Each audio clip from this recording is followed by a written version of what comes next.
ښاغلی غني یو تازه پیغام رالیږلی او له طالبانو یې غوښتنه کړې باید نړۍ ته دومره په درنه سترګه ونه ګورئ. ښاغلی ولسمشر محمد اشرف غني وایي د افغانستان ستونزه باید خپله حل کړو. نړۍ په خپله مثلثو بحرانونو سره مخ ده. باید موږ له نړۍ څخه هیڅ تمه ونه لرو.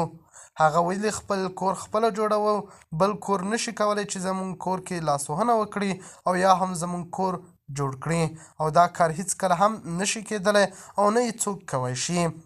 د خرابات ټي وي چینل درنو لیدونکو سلام، ستړي مشئ، وخت مو بخیر. هیله لرم چې جوړ او روغ به یې. په سر کې یادونه کوم که خرابات ټي وي چینل مو نه وي سبسکرایب کړی، په درنښت سره خرابات ټي وي چینل سبسکرایب کړئ. ښاغلي ولسمشر غني د پاکستان له لوري د افغان کډوالو اجباري ایستلو په تړاو خپل پیغام کې ویلي چې ټول باید په ګډه د دغې ستونزې لپاره حل لاره پیدا کړو او په تیرو 40 کلونو کې دوامداره جګړې د اصلاحاتو او خدمتګار دولت رامنځته کېدو پر وړاندې لوی خنډ جوړ کړی دی. د نړۍ ډېر لرې او نږدې هیوادونه اوس له همزمانو او مثلثو بحرانونو سره مخامخ دي. نړۍ د تیرو 50 لسیزو له ټولنیزو، سیاسي او اقتصادي روابطو نه د وتلو یو داسې نوی نظم او نظام ته د ننوتلو په حال کې ده چې شکل او څرنګوالی یې لا پوره ترسیم شوی نه دی او د لوبې قواعد یې روښانه شوي نه دي. د نړۍ د تاریخ په دې حساس پړاو کې د هیوادونو او ولسونو بری یا ماته د هغوی په درک او ملي عواطفو پورې اړه پیدا کوي.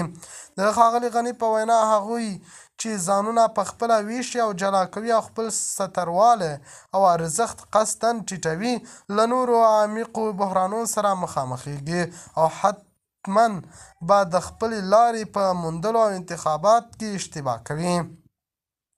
خو هغوی چې واقعیتونه درک کولی او دا واضح وخامت لیدل او پیژندل او لاسوهنې سره ورکولی او زړونه سره نږدې کولی شوی، د دې توان او امکان مومي چې بحرانونه په فرصتونو تبدیلیږي. د خرابات ټي وي چینل درنو لیدونکو دا و زموږ ته دې مهال چمتو کړی خبر د الله په امان. تر بیا ښې چارې.